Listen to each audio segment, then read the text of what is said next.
faith walking. One of the things they said was, not by power, not by might, but by your spirit, Lord. And I think this will kind of put us in the place of where we left off at from next. We started off with In the Courtroom of Heaven. You need to go back and check out In the Courtroom of Heaven 1, 2, and then next, because it'll take you on a journey. The first one will establish who you are. And no matter what you've done, God still loves you. And even in the midst of adversity, when you was on trial and you was guilty, God still used you. That's the first one. It'll take you to a place of accusation to elevation. And so that place that was meant to kill you, actually promoted you. And so we'll continue today, and then we'll go into next. And it'll talk about, so what's next, God? You elevated me, you freed me, you took away all the marks against me, all the things that I've done. And so what's next? And so and then next will bring us into faith walking. Faith walking. When I got this message, I haven't read the scripture yet. Literally, I saw Lance. So Lance, come up here, Lance. I saw you in this. And I just want to show y'all something. And Lance is a pretty big guy, right? Oh, yeah. Huh? You're a pretty big guy, right? Yeah. Okay. All right. So, David, come here, David. Come here, David. Okay, come. Okay. God's masterpiece, huh? You think he'll be a pretty strong guy? Yeah, he is. Pretty stable guy? Yeah, he is. All right, so what I want you to do is, turn this way, man. Turn this way. I want you to turn backwards, like this way, and I want you to trust Lance to catch you. Listen, you just got to fall back. Trust fall. Woo! Okay, now how was that? That was strong. The what was strong? Huh? His hands. His hands. Ooh, what are you talking about? His hands were strong. And so Lance is representing Jesus. He got strong hands, right? We in the hands of God, right? But how was it going back? Did you think about it? Was you concerned? What? Yeah, I felt free. Mm-hmm. But I was still concerned, was he going to catch me? He was going to catch me, right? You knew that you could catch her, right? You knew she wasn't going to be a problem. It wasn't a problem. All right, that's what I wanted to talk about. Come on, y'all, come on. And so what I wanted to say is, I want to talk about, come on, y'all give me my hand. They got strong hands. They were powerful. That's a whole nother sermon. Part 2 next week. Y'all come back. Talk about the hands of God. And so, put the scripture up here. It says, for we walk by faith. We regulate our lives and conduct ourselves by our conviction or belief respecting man's relationship to God. And divine things we trust and holy fervor. Thus we walk by, not by sight or appearance.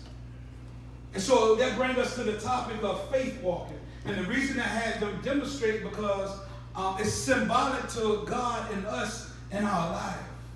And God be saying, trust me. And we understand and know that God is big enough to catch us. Mm-hmm. We know that his hands are strong and mighty. Mm-hmm. We know that he got the whole world in his hands. And so if he can hold the whole world, surely he can hold my weight. Yeah. Mm-hmm.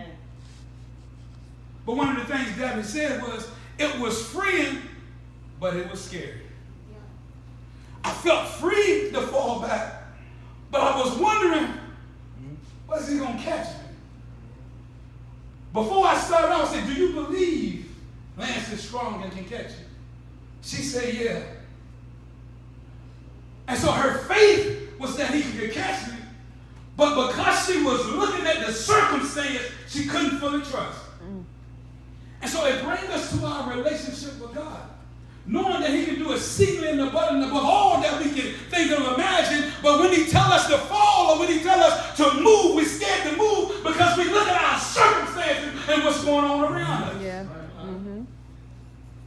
so, in order for us to move into the next move of God, we must be able to trust God. Even when you can't trace God, you got to be able to trust God. Because there'll be some times in your life when you'll feel like God ain't with you, you'll feel like people ain't with you, and everybody be talking about you, and it'll look kind of shady, and it'll look kind of funky, and it'll look kind of crazy, but God is still in control. Yeah, that's right. He's in control. He's in control. One translation said this: for we guide our lives by faith and not by what we see. And I don't know about y'all, but I had conflict with this because even though I'm trying to walk by faith, I'm living in an earthly world and I'm using my senses, my touch, my smell, and my hands. And so even when you say, trust me, God, sometimes I use my sight. And I know you can do it, God, but sometimes I keep looking around and seeing who's going to be here and seeing what they're saying. And I want to trust you, God, but I keep looking at the opinions of other people. Yeah. God, it's in conflict in my mind. I'm going through torture because I know you can do it, but my mind's saying you can't. I'm in a constant battle with myself. In my own mind. The mind is the battlefield. And God, I know you can do all things, God, but there's something inside of me that keeps fighting the move of God. Hey. There's another translation that says this: for we guide ourselves by faith and not by the external appearance. And so it don't matter what it looks like, because things it don't even appear what you should be. This present stuff can't even compare to what God doing inside you. And you don't even appear to what God is making you to be into. And so, even though God says don't look at the external appearances, because I live in this world, every now and then I take a peek. And I want to know what's going on. And I want to know who's with me. And I don't want to know who want to support me. And I want to know if they like me. And God said these things are causing you to miss me. It's causing you to miss me. It's causing you to not experience me because you're walking by sight. You're walking by sight. Another translation said this: for I have to lead my life in faith without seeing him. I have to lead my life in faith without seeing him. I'll say, God, that's another one. What does that mean? What he say? So I've been waiting till I see you move first before I move. But I got to learn how to lead my life even when I don't see him. Even when I don't see him. Scripture say faith comes by hearing. And hearing by the word of God. It didn't say nothing about seeing, it said about hearing. And so if I hear God, it don't make no difference. I can see God. Because I'm supposed to move by what he's saying and not by what I see. And so, man, so often we miss things of God and miracles and great things because we keep looking around and peeking and seeing what's going on when God's saying move. When God's saying go. A few weeks ago, probably about a month ago, you heard me talk about it. I was at Lynette and George's house, and I was watching this movie, At First Sight. It's called At First Sight. And this is what it kind of inspired this message. I'm going to give you a little backdrop on this message. Then I'm going to do 3 points on this message, on this movie, and we're going to get out of here. It was a young man that was blind from a young age. His dad had left his family while he was really young, and he attributed that his dad left this to him being blind or being different. And so this was a total breeding ground for rejection. And even at the end of the movie, I can't tell you the story, but even at the end of the movie, when he had an opportunity to question his daddy, he said, "Daddy, did you leave me because I couldn't see?"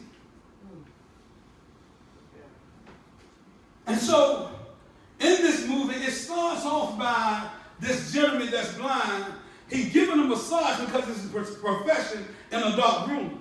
And so he's giving her the massage to this woman, and he's doing it so well that she began to weep while he attended to her. We're talking about a man that usually uses his hands and feel what's going on, and that's how he move and navigate. And now he's navigating up on the body of a woman, and she began to weep because of the points that he was hitting. And she doesn't even know that he's blind. She doesn't even know that he's blind. And so she sees him the following day or the next day out on the outside, and she walked up on him and began to talk to him, and at first sight, she couldn't even tell he was blind. First thing I'm going to bring to you is this. As many of us seeking information, revelation, and answers from people that are blind. And where at first sight, it looked like they know what they're doing because they got a few things going on, but it's because they used to darkness and they know how to navigate in a dark season. And we standing there trying to get information for a blind man. They never experienced what you experienced. They never been where you've been. They don't even know who God is. And we standing there looking for an answer from a blind man. Hey.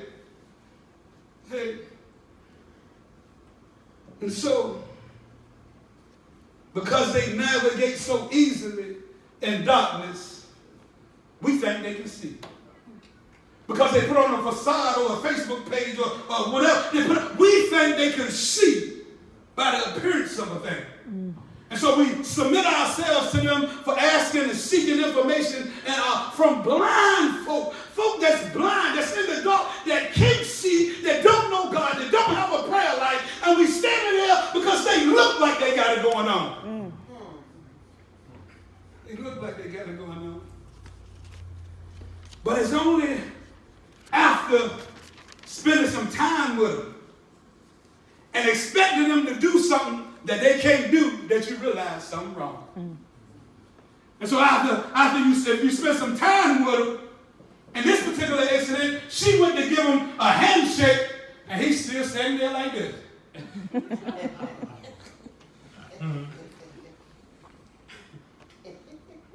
And it was only to that point that she realized that I'm talking to a blind man. I'm talking to a blind man. And so what that leads me to say to you guys is, you always got to check the spirit by the spirit. You can't go off your feelings and emotions. You can't go off how a person appeared to be and how they put on a facade and in a minute and all they blessed and highly favored. You can't go by all these prayer hands and all this stuff. You got to spend time to know who they are before you allow them to pour into your life.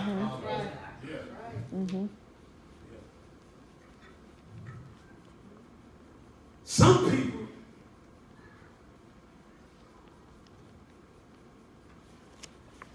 can see, but they can't see. Call it having their eyes wide shut. In this movie, this girlfriend, she found out about a procedure that can possibly make him see. And so what happened was he went through the procedure and he was able to see. He went through the procedure and he was able to see. But at first sight, when he began to open his eyes, it hurt. It hurt, and so he was like this. And so it reminded me of our becoming into Christ and our salvation. When the lights get turned on, we realize how jacked up we are, and they begin to hurt. We begin to see things that we didn't see, and they hurt. And this incident, the family came, the girlfriend, the family, was like, I thought you said he can see, he can't see, he can't see. And they say he can see, but he don't understand what he's seeing. They say he's blind in his mind. Some of us blind in our mind. Some of us got our own ideas and our own things, and it's not the things that it really is. And so we see a thing one way, but it's not what it really is. And so some of us are blind in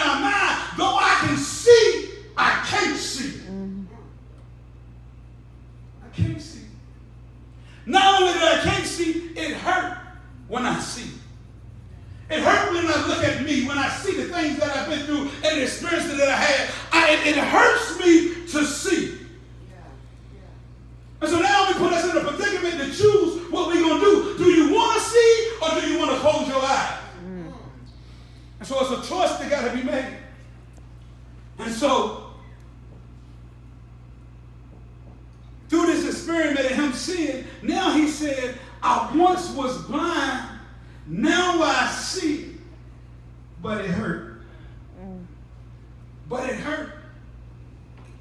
This is what most of us turn around now. Because as soon as God turned the lights on and we begin to see, he illuminates things, and then he, just because he revealed it, it means he want to heal it, but we get condemned in rejection, and then we want to run away when he's trying to heal us and make us whole.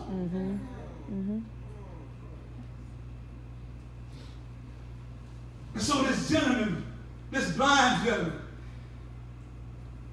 that was blind in his mind, I looked at that. Because what that means is that he had a picture of who everybody was in his head. And once he began to see, he told his girlfriend, which he had been with, he said, you don't look like what I saw. He told his sister, you sure that's you? Because when the lights get turned on, everything changes around you. You begin to see people for who they are. Hey, you get to see them for who they are, not who you want them to be. Yeah. Not who you want them to be. And so when the light got turned on, trouble started. You know what else he said? He said, when I began to see, jealousy creeped in. He never had nothing to compare nothing to be jealous at first. But as soon as he could see, he could look at his neighbor. He could look at somebody else's girlfriend. And then jealousy creeped in because he was looking at everything else.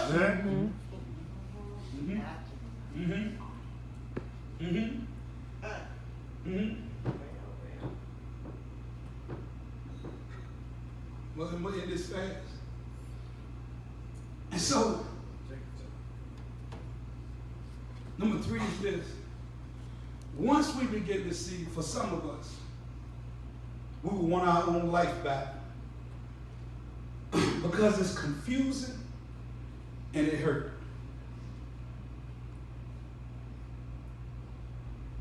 So, God turns on the light. We see everything for what it is. We even see our family members and our friends for who they are. We see who it is.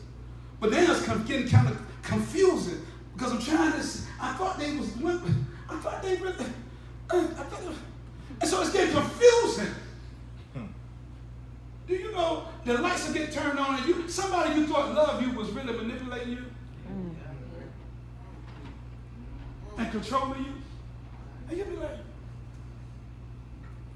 And so now it's confusing and it hurt. Because we just spent 10 years, we just spent 20 years, we just spent 5, and I thought we was like this. And so it's confused, bro, it's confusing. When the lights turn on, it get confusing. You friends that you thought you had, that can't be my friend. It get confusing. And it hurt. Do you know what this gentleman did? He could see, he can full-blown see.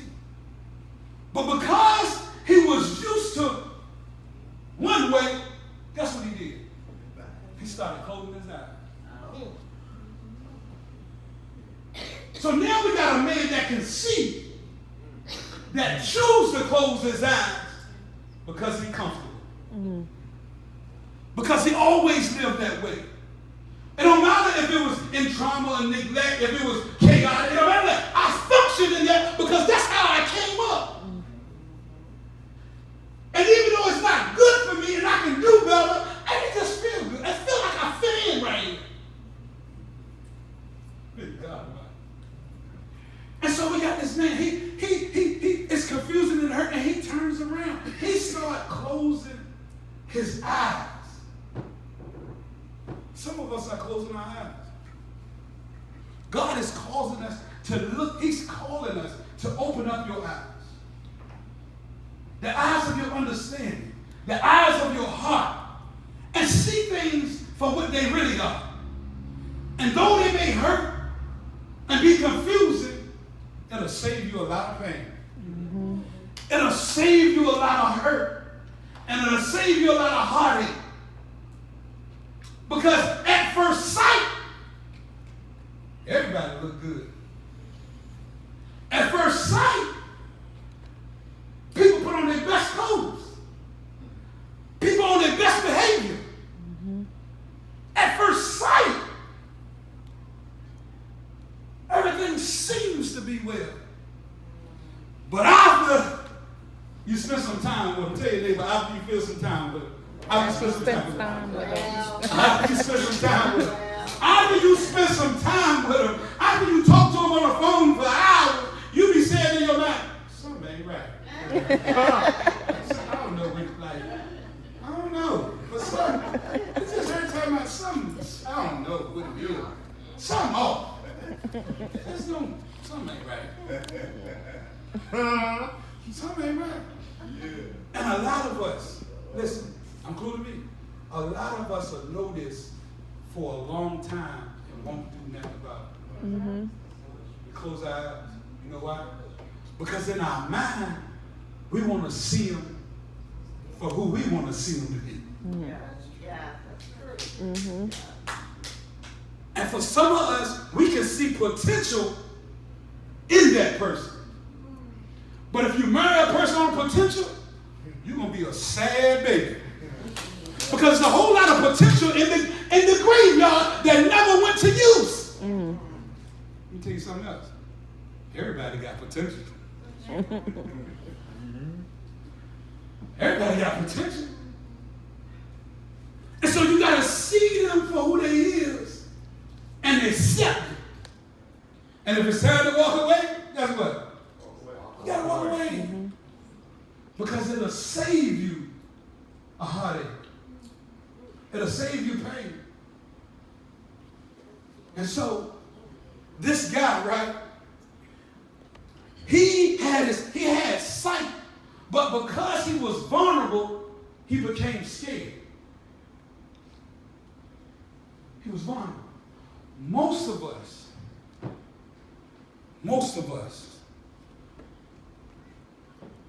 hate being vulnerable. Mm-hmm. Some of us have took on controlling ways just to protect ourselves because we've been hurt so many times. And at the moment I feel vulnerable, I panic. I'll start doing something. I'll start lining stuff up. I'll start making sure it ain't happening. And so we panic because we're in a vulnerable state. And we learn this behavior on a human side, but we take it over to a spiritual side when God's saying, trust me, we get vulnerable and we get scared and we get panicked and we run back. Mm-hmm. We run back to the thing that he just delivered us from. Mm-hmm. We run back to the person he just saved us from. Mm-hmm. We go back. We hated it when we was there, and we hate it when we are away. Because being away, it forces us to believe God. Being with them, we make them our God. Mm. That's right. That's right. Mm-hmm. We make them our God.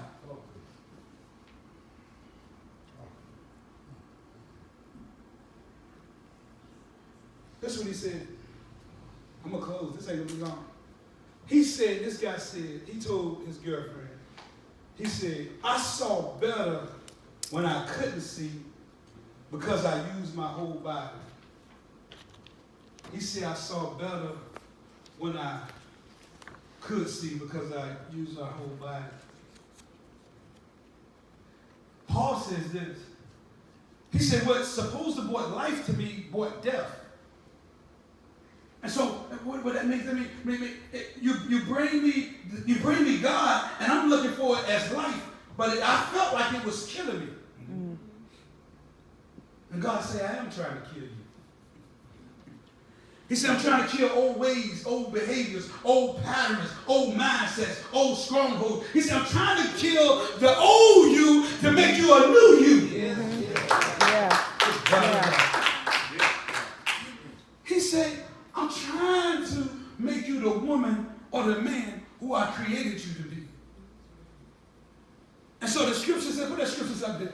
It says this, we walk by faith and not by sight. We regulate our lives and conduct ourselves by conviction or belief. And this thing bothered me because I had to ask myself, am I really living my life through faith? In every area of my aspect of my life, am I living my life by what God said or by what I see? Hey, this is the kind of question that makes you wreck yourself after you check yourself. Am I living to my full potential of who God called me to be? Or am I setting up systems just in case? Am I setting up systems just in case? So I'm saying I'm in faith, but I got a whole lot of just in case. It's kind of like in a relationship with a man or a woman, and I'm going to keep the black book under the bed, mattress. Just in case. Just in case. You know how people are. Just in case. You know? Yeah, just in case. And so God said that we set up a lot of just in cases. And so he don't move because we got it already figured out. He said, are you going to trust me or trust your mind? Are you going to trust me or trust yourself? Are you going to trust me and trust that person? Are you going to fully trust me? Are you going to fall back into strong hands? Are you going to feel free while you're falling? Or are you going to fight all the way down? Some of us go, but we go kicking and screaming. Some of us go, but we go kicking and screaming. And you can't be in faith while you're kicking and screaming. You got to tell the flesh to die. Die. And so this what typically happens. When God tells you to do a thing, your nerves in your stomach, you can start feeling butterflies already. You already know. You be like, oh, God, you sure you want me to do that? Devil is a lot. Like, do that? Devil, is that you? God, is that you? Who said it? Who said it? And you'll know, I'm telling you the truth. You'll know it's God, right? But you be like, in your mind, you be like, that don't even make sense, and I don't want to do it. Huh? I just tell you the truth. It doesn't even make sense. I tell you, why am I going to forgive that person that molested me? Why am I going to forgive that person that raped me? Why am I going to forgive that person and they just took total advantage? They abandoned me. They left me. Why am I going to pray for that person? Huh? Why would you do that? God, you sure you want me to pray for them for what? I pray they go to jail in the name of Jesus. Pray it again. And so God tell you to pray for your enemies and those that spitefully use you. Well, he prayed for it. And so he put us in a predicament. Is are we going to trust him? Or are we going to trust the things that we set up? I want to know this question. Is there anyone in here that's willing to commit to be a faith walker? A faith walker, a total faith walker. A faith walker. I'm talking about through sickness, through health, through disappointment, through breakups, through loneliness, through depression, through no matter what you're going on, are you willing to trust God in your process? Right. Yes. Are you willing to trust God in your process? Has God spoke to anybody concerning this thing? Has God spoke to you about trusting him? About leaning on him? No matter what's going on? By trusting in insight versus our sight? Of using our spiritual sight and that divine enlightenment? I just want to speak to the people that's ready to go to the next. It will require you to go to another level of faith. That you're going to have to go to another level of trusting God. And it's going to hurt. It's going to be painful. And you flat out just probably won't want to do it. But notice, He given us a measure of grace that'll sustain us. If He called us to it, He'll get us through it. Mm-hmm. He'll get us through it. And so in closing,